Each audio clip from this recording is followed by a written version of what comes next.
사랑하는 성도 여러분, 오늘도 주님의 은혜 안에 살아가고 계신 줄 믿습니다. 이제 본격적인 여름 느낌이 들죠.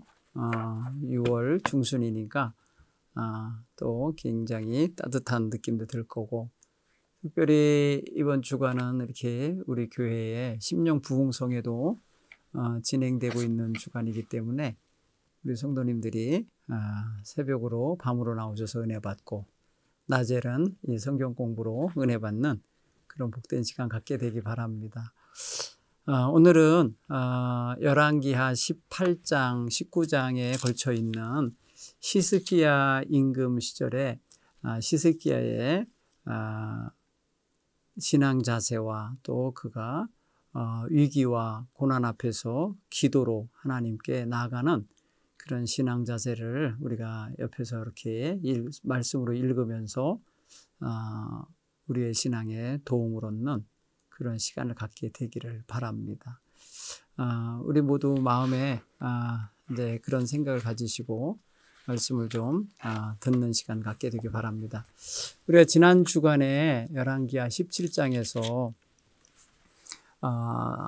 북쪽 이스라엘이 아수르 백성에 의하여 점령당하고 아수르 왕이 사마리아를 차지하게 됐고, 또 사마리아 일대에 다른 지역에서 살던 사람들을 옮겨다가 그 땅에 정착하도록 이주를 시킨 이야기를 들었고, 그리고 그곳에 살던 이스라엘 백성들은 또 다른 지역으로 데리고 가서 바벨론 지역에 살게 했다는 것을 우리가 읽었어요. 그리고 그 땅에 이주해 오게 된 이방인들이 이스라엘 하나님 여호와를 섬기는 법을 몰라서 저들이 마침내 큰 재앙을 당하게 되고 죽임을 당하는 일이 벌어지자, 범죄함이 있게 되자 저들이 호소해서 아수르 왕에게 우리로 하여금 이 땅의 신을 섬기는 법을 가르쳐 줄 수 있도록 그런 제사장을 찾아서 보내달라고, 그래서 이 땅의 신의 법을 알게 해달라고 하는 그런 요청을 했었어요. 자, 여기서 우리가 지난주에 생각한 것 가운데 이스라엘 백성이 떠난 자리에 이스라엘 백성이 아닌 이방 백성들이 찾아와서 옮겨져 와서 살게 될 때에 저들이 현장에서의 적응을 하고자 애쓰고 있는 모습이 나오는데, 저들은 인간적인 수단과 방법을 통해서 살아남기 위한 생존을 위한 노력 외에 이 땅의 신, 곧 이스라엘 그 땅에 하나님을 섬기는 법을 알지 못해서 그만 하나님께 재앙을 당한다, 이렇게 판단을 하고 저들이 그 신앙적인 자세를 갖기를 원했다는 걸 알 수 있어요. 그래서 사마리아로 이제 사로잡혀서 이렇게 왔던 사람들, 그 사람들을 가르칠 그런 제사장을 한 사람을 택해서 보내서 베델이라는 곳에 머물러 살면서 백성들에게 어떻게 여호와 하나님을 섬기는 것이 마땅한지를 가르쳤다는 거예요. 그래서 그들로 하여금 여호와 하나님을 경외하도록 했다라고 하는 이야기를 알 수 있어요. 하나님을 섬기지 못했던 사람들이 하나님의 백성의 땅에 이주되어서 하나님의 백성을 가르치는 제사장을 통해서 하나님의 법도와 하나님을 섬기는 법을 배우게 된다라는 거 참 신기하지 않습니까? 그죠? 이게 어떻게 보면 그 사람들에게 있어서는 자기들 스스로가 개종하는 거예요. 그 땅, 이스라엘 땅으로 강제로 이주되어 온 백성임에도 불구하고 그 땅에 어떤 하나님을 섬기는 법을 알게 되는, 알기를 원하는 이런 모습으로 다가갔다는 자체가 굉장히 뭐랄까요, 좋은 현상이죠. 나중에 이들이 사마리아인이 되는데, 나중에 이들이 이제 사마리아인이 되어서 나름대로 하나님을 섬기는 백성으로서 그들 나름대로 성경을 가지고 살게 돼요. 이 다음에 이제 몇백 년 후에 남쪽 나라도 이제 망하게 되고 바벨론으로 포로로 끌려갔을 때에 남쪽 나라 예루살렘 중심에 있었던 사람들이 품고 가지고 간 성경이 있고 이 사마리아 사람들이 사용하는 성경이 있는 거예요. 왜냐하면 거기에서도 여호와 하나님을 섬기면서 율법과 계명을 가르치고 섬겼던 것이기 때문에 그래요. 그래서 저들이 같은 하나님을 섬기는데 이제 사마리아 사람들은 그 땅에서 머물러서 살면서 하나님을 섬기게 되고 바벨론으로 포로로 끌려간 사람들은 바벨론에서 하나님의 말씀을 상고하고 회당이라는 곳을 지어서 그곳에 모여서 하나님 말씀을 나누는 그런 시대가 이제 나중에 와요. 나중에 이제 이들이 다시 또 한 땅에서 만날 때 그래서 이제 신앙적인 약간의 변질과 또 정통성 유무에 대해서 서로 갈등하게 되는 그런 역사가 이제 오게 됩니다. 자, 오늘은 하나님 뜻에 의하여 새롭게 이제 남쪽 유다 나라를 이끌어가는 임금이 등장하는데 바로 히스기야, 우리가 잘 아는 히스기야 임금이 이제 열왕기하 18장에서 등장합니다.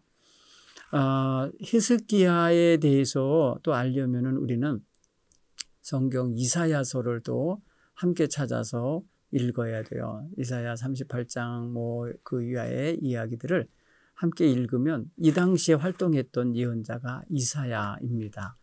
그런 면에서 생각하면은 히스기야가 어떻게 하나님을 잘 섬기고 하나님 보시기에 얼마나 정직하고 또 얼마나 신앙 충만했는지 성경은 아주 잘 드러내주고 있습니다. 자, 그런 면에서 오늘 우리가 유다 왕 히스기야에 대한 이야기를 공부를 하는데, 참고로 우리는 성경에 나오는 임금들의 등장은 바로 선대 임금이 죽거나 하야 할 때에 임금으로 등극을 합니다.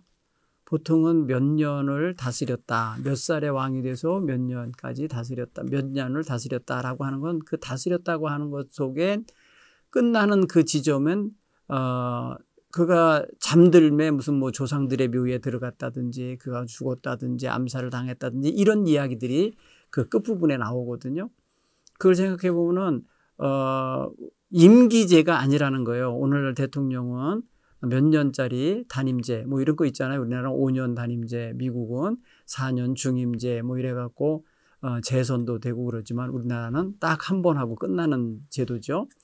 그런데 옛날 임금은요, 죽을 때까지 하는 거예요. 한 번 왕 돼서 정신이 온전한 이상은 죽을 때까지 하게 되는 건데, 성경 보면은 이 임금들이 오래 못 살았구나라는 걸 알 수 있는 게 성경의 기록을 보면 확인돼요.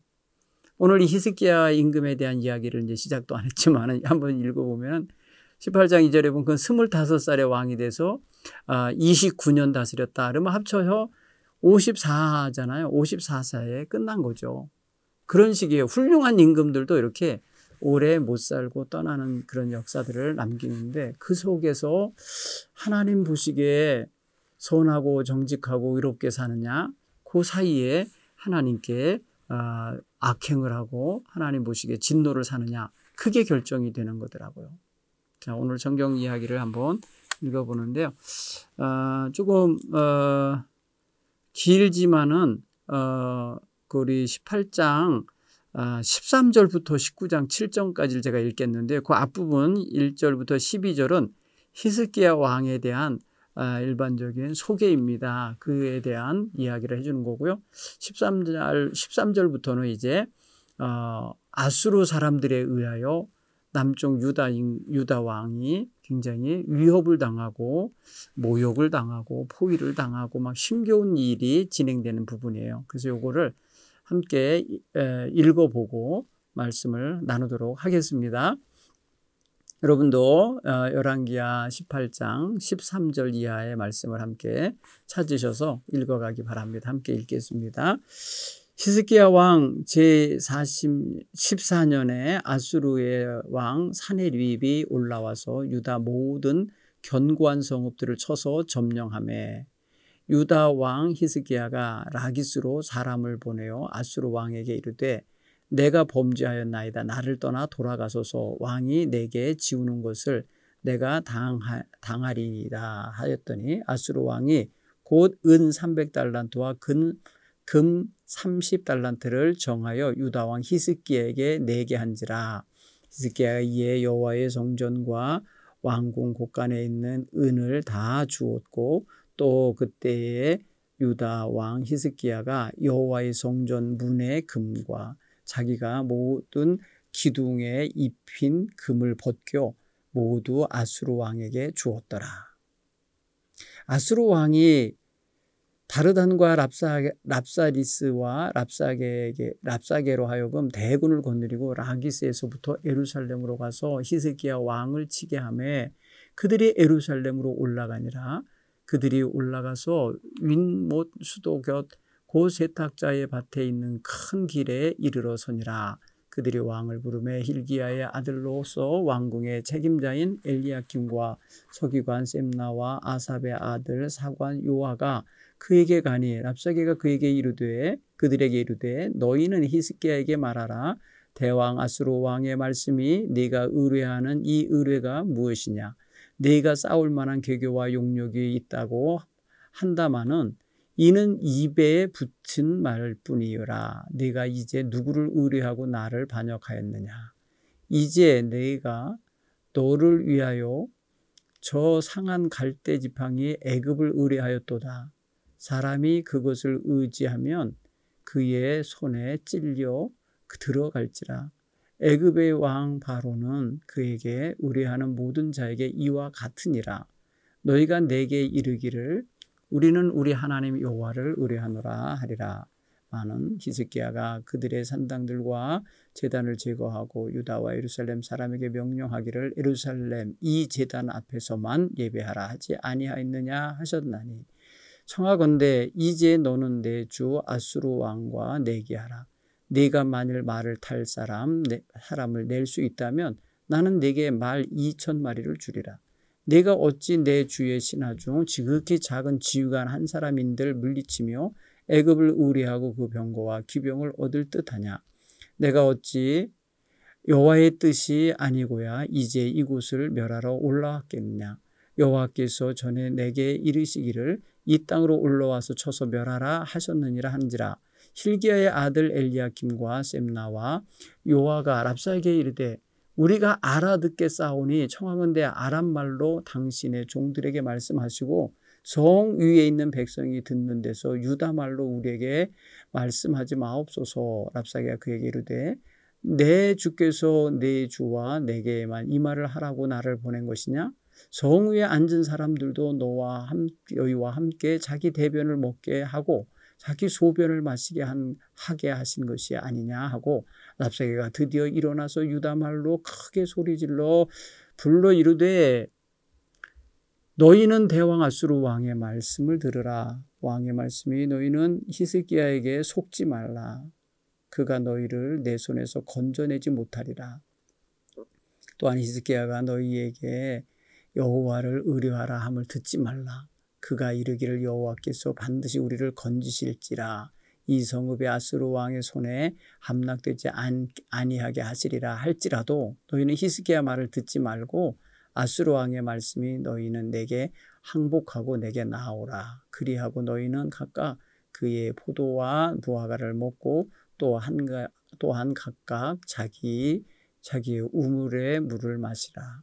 내가 장차 와서 너희를 한 지방으로 옮기리니 그곳은 너희 본토와 같은 지방 곧 곡식과 포도주가 있는 지방이요 떡과 포도원인 지방이요 기름 나는 감람과 꿀이 있는 지방이라. 너희가 살고 죽지 아니하리라. 히스기야가 너희를 설득하여 이르기를 여호와께서 우리를 건지시리라 하여도 히스기야에게 듣지 말라. 민족의 신들 중에 어느 한 신이 그의 땅을 아수르 왕의 손에서 건진 자가 있느냐? 하맛과 아르밧의 신들이 어디 있으며 스바라임과 헤나와 아아와의 신들이 어디 있느냐? 그들이 사마리아를 내 손에서 건졌느냐? 민족의 모든 신들 중에 누가 그 땅을 내 손에서 건졌기에 여호와가 예루살렘을 내 손에서 건지겠느냐 하셨느니라. 그러나 백성이 잠잠하고 한마디도 그에게 대답하지 아니하니 이는 왕이 명령하여 대답하지 말라 하였습니다.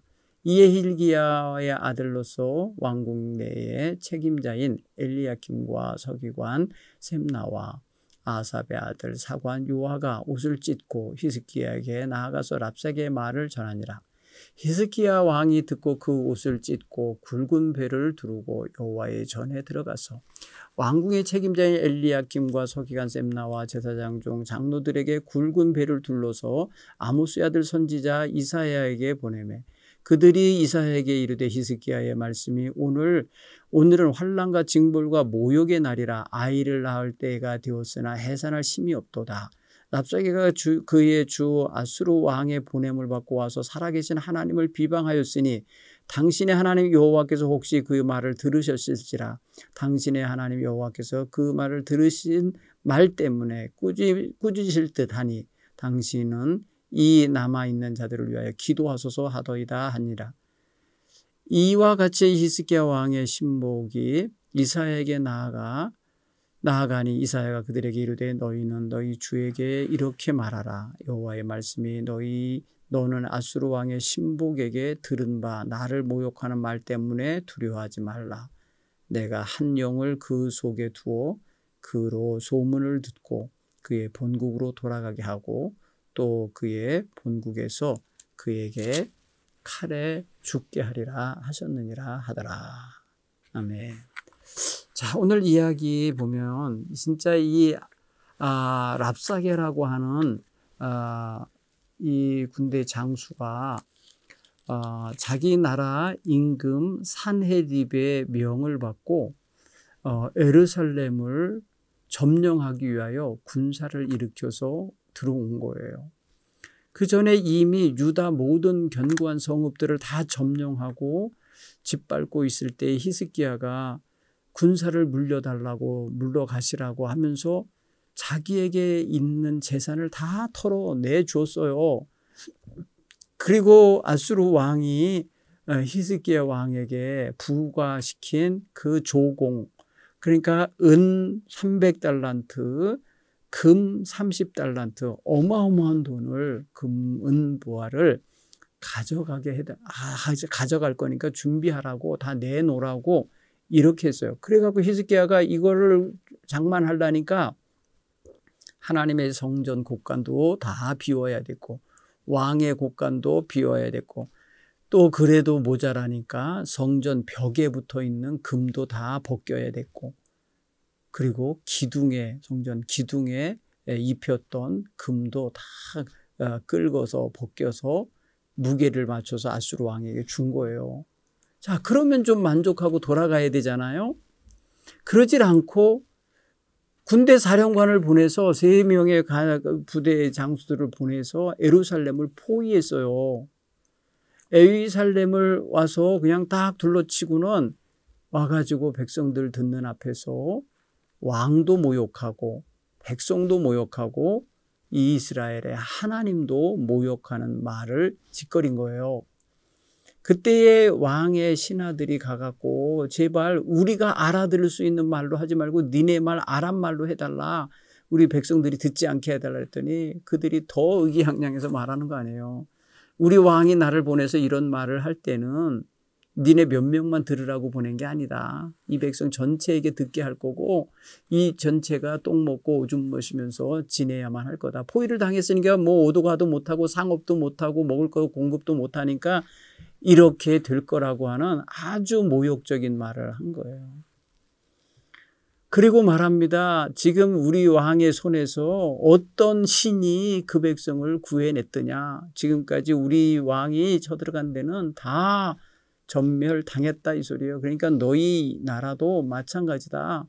너희 하나님 여호와가 너희를 건져낸다고 그런 말 믿지 마. 니네 임금이 하는 말 믿지 말고 항복해. 그러면 너희들 포도와 무화과가 넘쳐나게 먹게 할 거고 너희들을 자기 그 우물물 먹게 하겠다. 그리고 다른 데로 내가 옮겨줄 테니까 너희 본토와 아주 똑같은 땅이다. 거기 가면은 곡식도 포도주도 많은 땅이다. 떡과 곡식도 많고 얼마든지 풍요롭게 살 수 있는 데다. 죽지 않아. 내가 너희들 글로 옮길게. 이러면서 백성들을 회유하는 거예요. 항복하도록. 그런데 백성들은 왕인 히스기야에게 너희들 아무 말도 하지 마라. 반응하지 말라고 명령을 내린 거예요. 그랬더니 백성들은 누구 한 사람 그 소리 듣고 부하내동하지 않았어요. 백성들은 잠잠하고 한마디 말도 대답하지 않았다는 거예요. 왜냐하면 왕명을 따르고 있는 거예요. 그리고 신하들이 그 소리 듣고 왕에게 가서 이제 이러이러한 모욕적인 말을 했습니다 했더니 왕이 듣고 옷을 찢으며 여호와 하나님의 성전으로 들어가서 하나님께 기도하게 되고 또 자기는 기도하러 들어가면서 또 신하들을 하나님의 선지자인 이사야에게 보냈어요.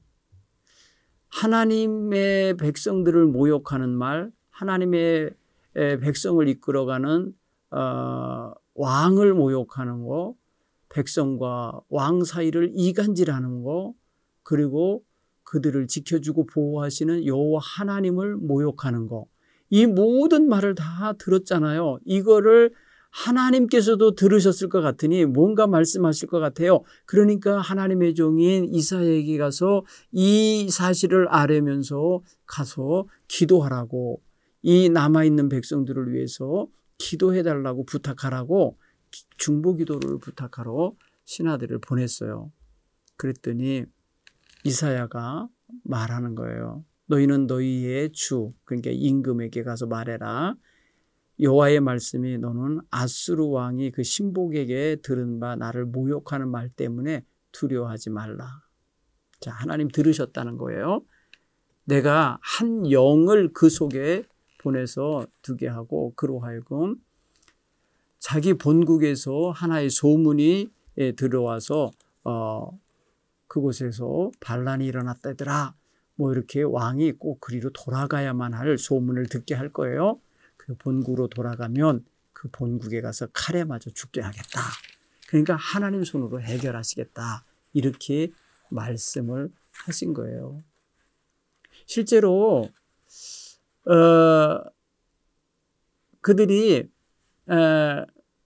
머지않아서 예루살렘 포위를 풀고 라기스를 거쳐서 아수르 본토 땅으로 가게 돼요. 그리고 거기 가면서 그가 아수르 왕이 이제 림나라는 곳과 림나라는 데서 싸움을 하고 있다가 실제로 아수르 왕이 아프리카, 그러니까 애굽의 구스 왕 디르하가가 당신과 싸우려고 나오고 있습니다. 이렇게 하자 그가 뭐랄까요, 이제 아수르 왕이 그리로 가야만 하는 거예요. 그리고 다시 또 히스기야 왕에게 전령을 보냈어요. 너희는 유다 왕 히스기야에게 이같이 말하라. 이르기를 네가 믿는 네 하나님이 예루살렘을 아수르 왕의 손에 넘기지 아니하겠다 하는 말에 속지 말라. 아수르 여러 왕이 여러 나라에 행한 바 진멸한 일을 네가 들었나니 네가 어찌 구원을 얻겠냐 하면서 계속해서 히스기야 왕을 뭐랄까요, 위협하고 있는 그런 모습이에요. 그때 히스기야 손에 사신들이 가지고 온 편지가 있었어요. 그 편지를 받아보고 히스기야는 다시 여호와의 성전에 올라가서 그 편지를 여호와 하나님 앞에 펴놓고 기도합니다. 하나님 보십시오. 여호와 하나님 당신은 천하 만국에 홀로 계신 하나님이고 천지 주관자이시고 창조자이신데 귀를 기울여서 이 말을 들어보십시오. 눈을 떠서 보십시오. 이 사네립이라는 자가 살아계신 하나님을 비방하러 보낸 이 편지를 보십시오. 이 말을 들어보십시오.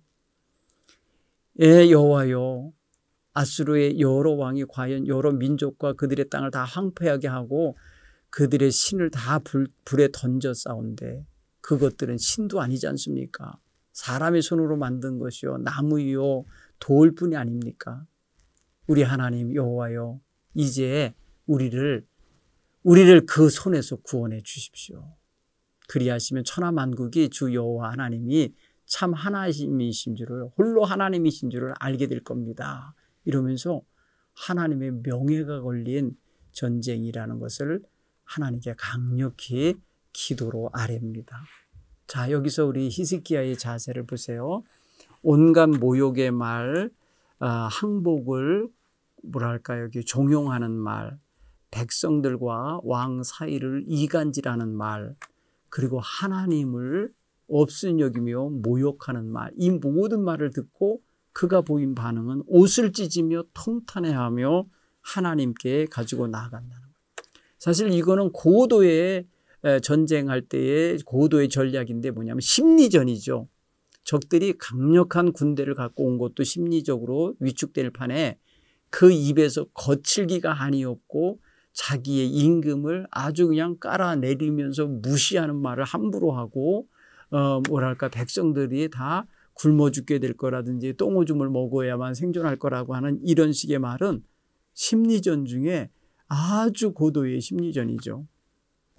그런데 이런 심리전에 히스기야는 말려들지 않고 백성들도 말려들지 않아요. 그런 걸 생각해 보면은 이 당시에 임금이 누구냐, 어떤 자세를 가지냐, 이거에 굉장히 중요한 거야. 아하스 같은 히스기야 아버지 같은 사람은 뭐 금방 득달같이 달려가서 발 앞에 무릎을 꿇었을 거예요. 그죠? 벌벌 떨면서 막 그랬을 판인데 히스기야는 하나님께 갑니다. 이게 달라요. 그 아버지 아하스는 아람 군대가 쳐들어왔을 때 저 아수르 왕에게 가서 원병을 청하고 도움을 청한 것 때문에 이사야 선지자에게 꾸지람을 받았거든요. 구원자가 하나님이신데 하나님을 의지하지 않고 어찌 사람을 의지하고 다른 나라 왕을 의지하냐고 꾸짖었었어요. 그런데 놀랍게도 히스기야는 아버지보다 더 위기에 놓여 있는 상황이 있음에도 불구하고 그는 외국 군대를 의지하러 가는 게 아니라 하나님의 제단으로 들어가는 거예요. 하나님께 가서 무릎을 꿇고 기도하는 그런 장면을 오늘 성경은 우리에게 분명히 보여주고 있어요. 자, 여기 보면은 히스기야 임금이 왕이 된 지 14년 만에 14년째 되는 해에 이런 기가 막힌 풍전등화의 위기에 놓였었다는 거예요. 바로 뭐예요? 자기 아버지 아하스가 아주 그렇게 잘 섬기고 잘 대우하고 높여주고 의지했던 그 아수르가 이 탐욕을 다 채우지 못하니까 남쪽 남아있는 유다 왕국까지 삼키려고 지금 이렇게 와서 유다의 모든 견고한 성읍들을 다 점령하고 짓밟고 무너뜨린 거 아닙니까? 여러분, 이게 히스기야가 14년 왕 된 지 14년 때는 예수님이 탄생하기 한 700년 전이에요. 참 먼 때죠. 700년 전인데 이때 아수르라고 하는 나라가 이미 북쪽 10지파를 다 멸망시켜 놓은 지 20년이 지난 때라고요. 그러니까 북쪽은 이미 자기 이스라엘 백성이 없는 때예요. 왜? 딴 데로 다 끌려갔거든요. 그리고 거기는 딴 데서 이주시켜온 이민족이 살고 있는 때예요. 그러니까 전혀 도움이 안 돼요. 남쪽 유다는 그냥 완전히 고립무원된 홀로 남아있는 그러한 상황에 있을 때예요. 그러니까 어떻게 보면은 그 당시 그 유다 왕국을 치리하며 돌봐야 했던 이 히스기야 입장에서는 상당히 위기에 놓인 것과 같아요. 누가 도와줄 사람도 없어요. 아마 이제 순식간에 이 아수르 군대, 이 사네립이 끌고 온 군대에 의해서 삼켜질 수 있는 위기가 느껴질 거라고요. 그때의 이 히스기야가 처음에는 평화롭게 해결하려고 그랬어요. 돈 주고 해결하려고 그랬어요. 가라고. 보통 이 도적질 같은 심보를, 도적질하고 원하는 심보를 가지고 힘 있는 나라가 힘 없는 나라를 쳐들어와서 그 나라를 삼켜버리는 거잖아요. 그때에 그런 어떤 욕망을 갖고 온 이 사네립이라고 하는 아수르 임금에게, 그래서 히스기야가 처음에는 은 300달란트와 금 30달란트를 보내려고 한 거예요. 이게 굉장히 어마어마한 액수예요. 지금으로 따지면요, 이 무게로, 자, 세겔이니 뭐 달란트가 다 무게 단위인데, 그게 지금의 어떤 킬로그램 단위로 말하면 은이 약 거의 23,700kg, 23,700kg이면 얼마나 많은 거예요. 그렇죠? 예, 그러니까 23톤이 넘는 거예요. 24톤 가까운 어마어마한 덩어리예요. 은덩어리. 여러분 24톤짜리 트럭을 생각해 보세요. 그만한 무게의 은이라고 해보세요. 엄청난 거죠. 그 다음에 금을 30달란트래요. 금은 30달란트면 이게 얼마냐면요, 2,370kg 정도예요. 2,370kg. 그러면 2,400kg다 그러면은 2.4톤짜리 커다란 트럭 있잖아요. 그런 트럭 무게만큼의 금이에요. 어마어마한 돈을 준 거예요. 그런데도 배부르지 않으니까, 그런데도 예루살렘을 포위하려고 온 거예요. 왜? 예루살렘에서 그 어마어마한 돈이 왔거든요. 왕궁에서 나왔어요. 하나님 성전 금고에서 창고에서 나왔어요. 성전 벽에서, 문짝에서, 기둥에서 긁어서 온 금이 어마어마한 걸 보고, 야, 저 성에 가면 더 있나 보다 해갖고 아마도 그 성을 아주 통째로 먹을 작정이었던 것 같아요. 그 히스기야 왕을 죽이고 그 땅을 완전히 뺏으려고 아예 작정을 한 것 같아요. 이렇게 어마어마한 돈을 먹고도 그는 돌아가지 않고 있었던 거예요. 자, 그리고 난 다음에 18장 25절에 보면 어떤 일이 벌어지냐 보면은, 자기들이 와서 예루살렘을 포위하고 삼키려고 하는 건 여호와의 뜻이라는 거예요. 참 적반하장이죠. 적반하장 같은 그런 유분수지예요. 이 랍사게가 아시리아 군대를 이끌고 유다에 쳐들어온 게 어떻게 여호와 하나님의 뜻이냐 말이에요. 근데 그들은 여호와 하나님이 지네에게 명령해서 쟤네들은 지금 그 명령을 수행하러 온 것이냐, 이렇게 말을 하고 있다는 사실이죠. 네, 그게 상당히 아주 우스운 소리입니다. 그죠? 그리고 그 이하의 이야기를 그 이전의 이야기를 쭉 보면은 이스라엘이 한때는 자기네 군대도 강하니까 군대를 믿었던 때도 있었고, 한때는 남쪽 애굽, 그러니까 이집트의 군대를 믿기도 했었어요. 그런가 하면은 초반에는 아수르라고 하는 자기네들도 믿었었어요. 그런데 믿은 자에게 지금 배신을 당하는 거고 공격을 당하는 입장인 거예요. 근데 그들은 그 조롱거리 속에 무엇까지 집어넣냐면, 너희가 여호와를 믿어?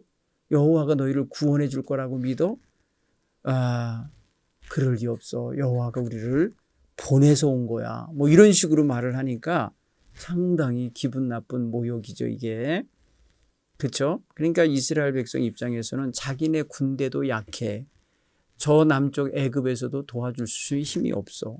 거기다 대고 와갖고 조롱하기를 여호와 하나님도 너희를 구해줄 수 없어.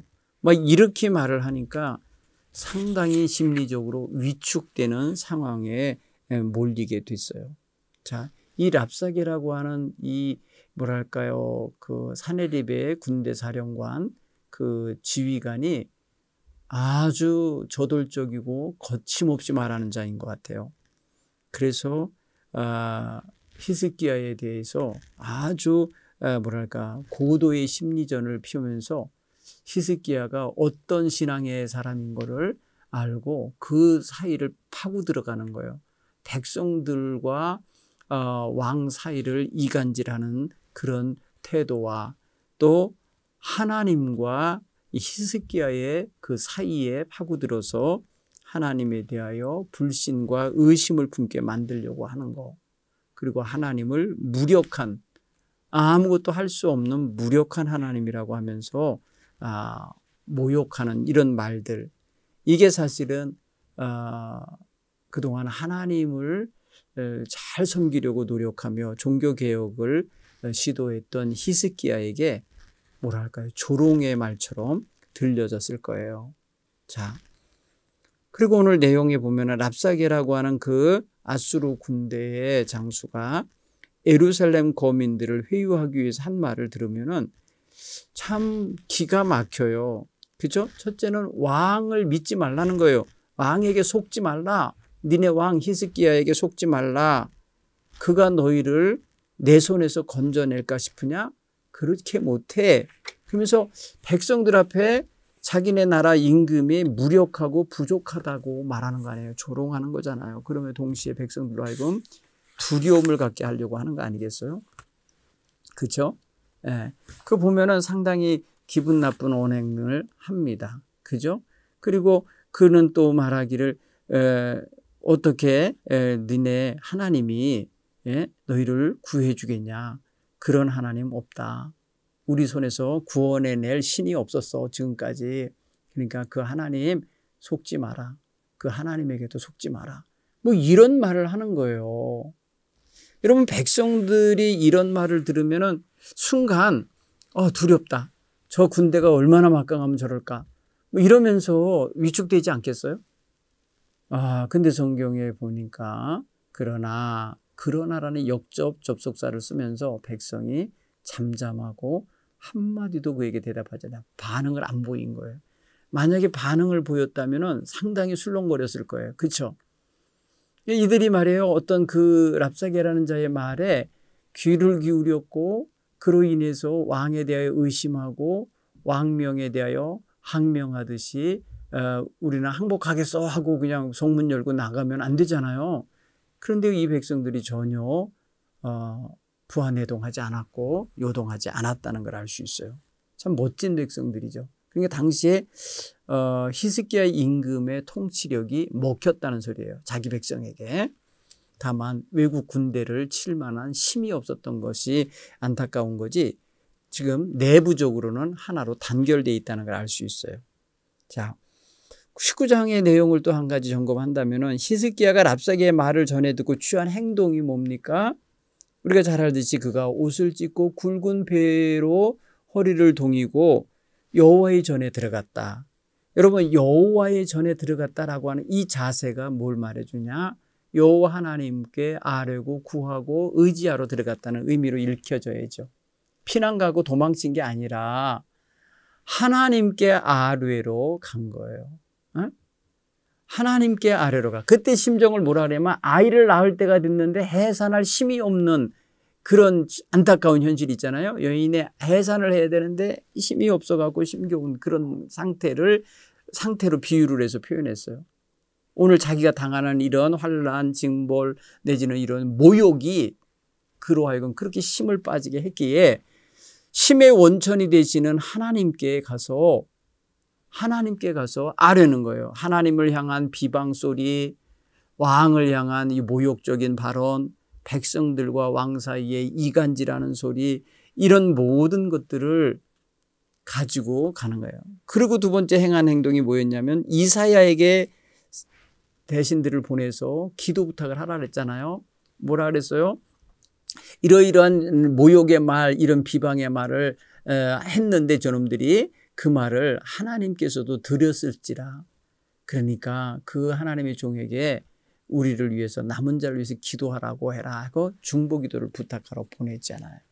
이게 지금 딱 보면은 히스기야는 스스로 하나님께 의지하러 나가고 하나님 종에게 의지하러 사람을 보내는 거예요. 기본적인 신앙인들의 태도가 이것이었어요. 그게 히스기야가 좋게 평가받는 어떤 태도와 자세가 바로 이런 것 때문일 거예요. 자, 그날 그 랍사게라고 하는 아수르 군대의 장수가 어떻게 히브리 말을 했는지 몰라도 백성들이 다 알아들을 수 있게 막 큰 소리로 외쳐 말을 했잖아요. 그건 뭘 의도한 거예요? 백성들이 다 알아듣고 동요하기를 원했던 거죠. 그런데 백성들이 왕명을 아주 견고하게 여기고 지켰단 말이죠. 아무도 대답하는 이 없이 거기에 뭐랄까요?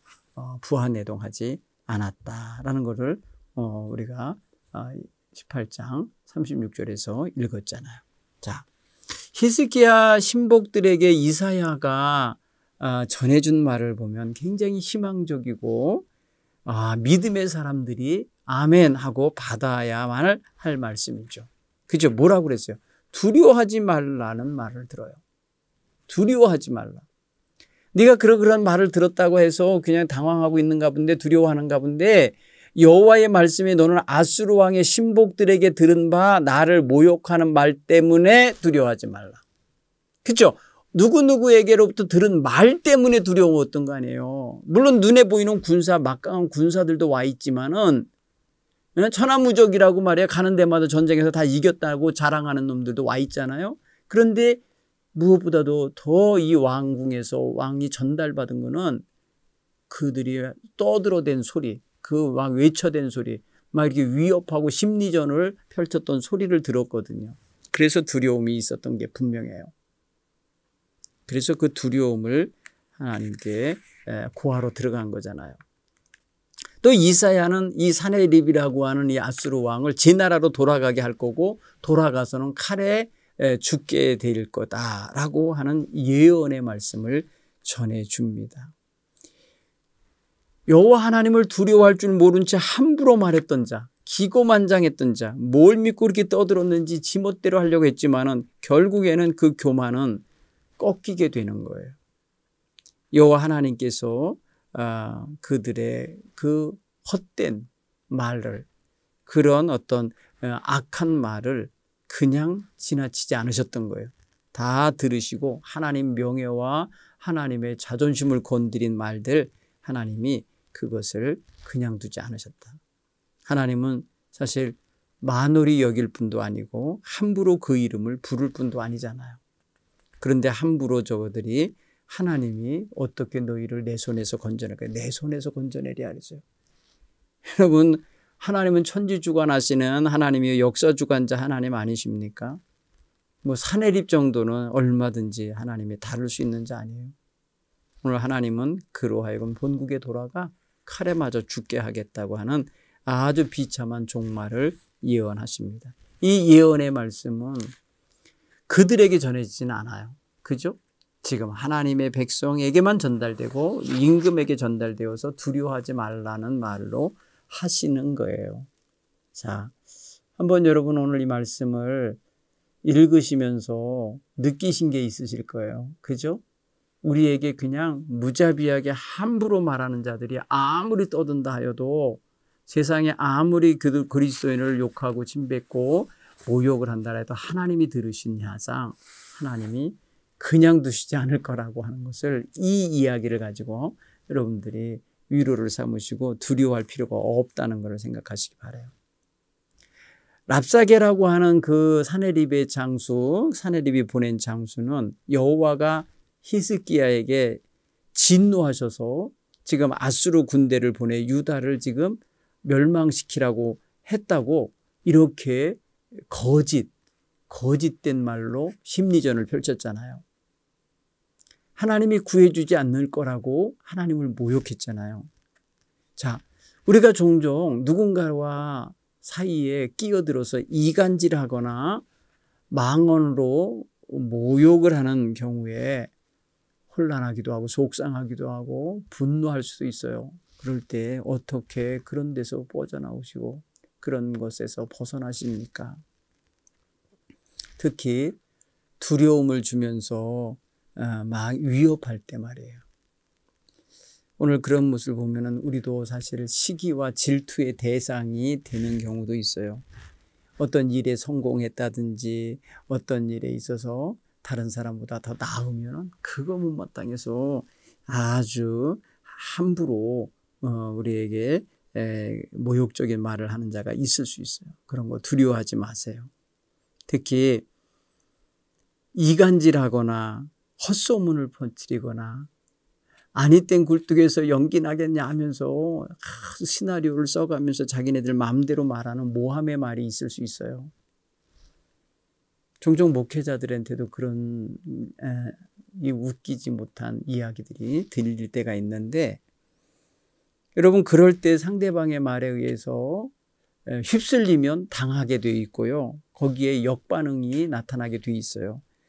내가 한 게 아니면 잠잠히 기다려 보면요, 저절로 무너지고 스스로 부끄러움을 당하고 꼬리를 감추게 됩니다.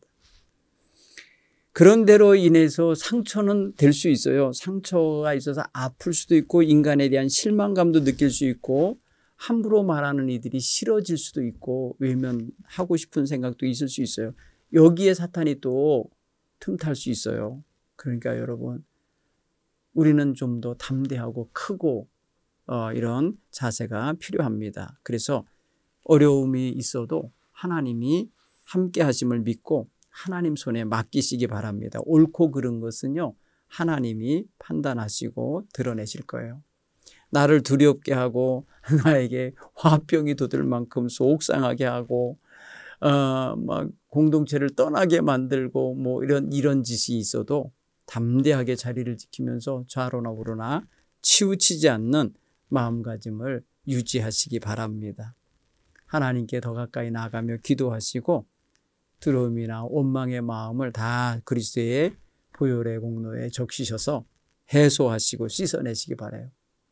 그리고 주님께 집중하면서 하나님 자녀로서 최선의 언행을 잃지 않게 되기를 바랍니다. 두 번째로 우리가 적용을 해본다면, 히스기야가 자기 나라가 위기에 처했을 때에 뭐 군사적인 동원을 한다든지 사람들을 모여서 참모회의를 해서 작전회의를 한다든지 이러질 않고 여호와의 성전에 들어가 기도했고 하나님의 종인 이사야에게 하나님께 도움의 기도를 해달라고 청원하는 모습을 보면서 무엇이 느껴집니까?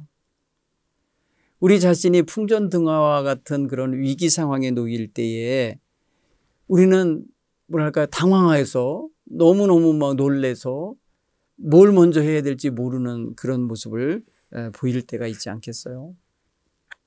여러분, 이럴 때에 우리는 먼저 주의 종들에게 알려서 중보기도를 받으시고요.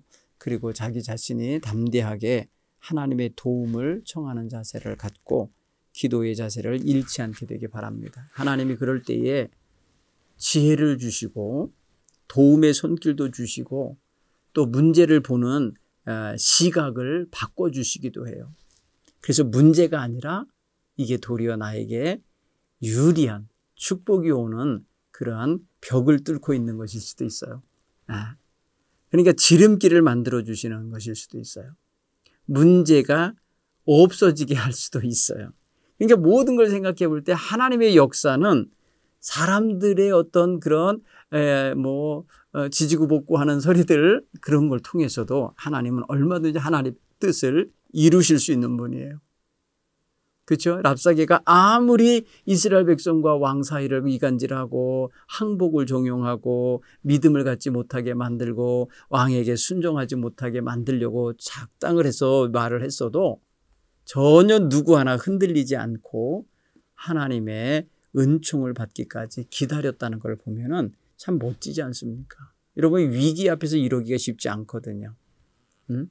자, 오늘 우리가 어떤 상황에서든지 이렇게 흔들림 없는 자세를 가질 수 있도록 정말 하나님 앞에 자신의 인생의 풍전등화 상황을 제대로 아뢰고 문제 해결의 길을 찾아갈 수 있게 되기 바랍니다.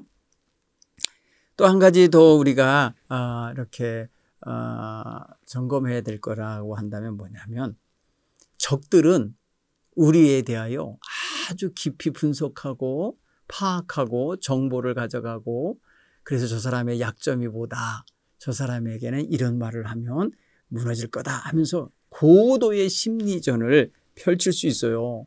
주변 사람들을 막 충동질해서 선동하기도 해요. 여론을 아주 못되게 만들며 이끌려고 그래요. 텃세를 부리기도 해요. 웃기죠. 그런데 가만히 보세요. 하나님은 자기 백성이 정말 목자 없는 양같이 헤매게 만들지 않으세요.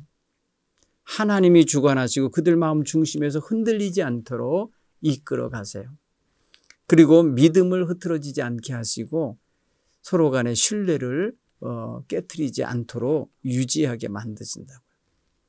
여러분, 그런 면에 있어서 나를 넘어뜨리려고 하는 사탄의 계교를 잘 아셔야 돼요. 손자병법에 보면은 적을 알고 나를 알면 어떤 전쟁을 해도 반드시 우리가 지지 않는다. 그 다음에 100번을 싸워도 위태롭지 않다. 이런 말을 하거든요. 그런 걸 보면은 우리가 우리 자신을 먼저 잘 알아야 되고요. 우리의 약점을 이용해서 우리를 치려고 하는구나. 그럴 때 여러분, 약점을 강화시키는 계기가 되어야 돼요. 내가 이거 그냥 놔두고 계속 구멍으로 놔두면 이리로 그냥 한없이 사탄의 역사가 오겠구나. 이런 계기로 삼아서 얼른 막아야 돼요. 옛날도 여러분, 그래서 전쟁을 할 때에 적들이 틈타는 그런 얕은 성벽이나 약한 성문 앞에 더 보강하게 되고 더 군대를 배치하게 되고 더 경계를 철저하게 하게 되는 법이잖아요. 그런 걸 볼 수 있듯이 우리도 우리의 약한 점을 우리가 먼저 알아야 돼요.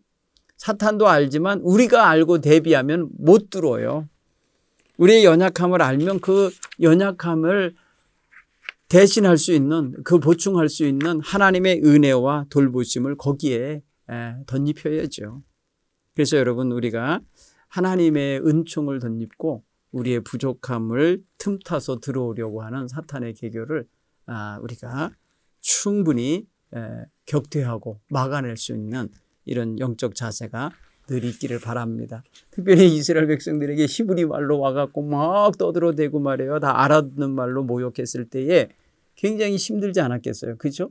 그럼에도 불구하고 전혀 요동하지 않고 거기에 부하내동하여 왕을 원망하거나 불신하거나 하나님에 대하여 반역하는 태도를 보이지 않은 것을 보면은 당시 이 히스기야의 영적인 리더십, 정치적인 리더십, 왕으로서 백성을 치리하고 있는 치리력이 상당히 수준 높았다는 걸 느낄 수가 있어요.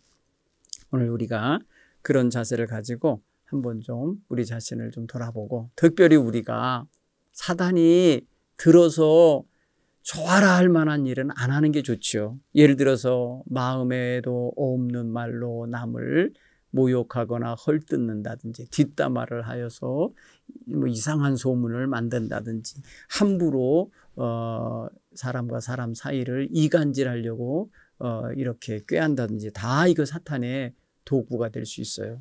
우리가 그 모든 것을 다스리고, 행여라도 그런 습관이 있다든지 그런 거를 아주 그냥 양심에 가책도 없이 한다면 우리는 이 말씀을 읽고 배우면서 이게 상당히 모욕감을 주는 거고 하나님의 영광을 가리는 일이 될 수 있다는 걸 깨닫고 근절할 수 있게 되기를 바랍니다. 오늘 저는 우리 아수르 군대가 예루살렘을 위협하며 포위했을 때에 히스기야 왕이 어떤 태도를 보이고 어떻게 행동했나를 중심으로 함께 생각해 봤습니다. 우리가 누구를 믿습니까? 우리는 하나님을 믿습니다. 그러니까 하나님을 믿는 자답게 당당하게 세상 살아갈 수 있게 되기를 간절히 축원합니다. 감사합니다. 다음 주에 뵙겠습니다.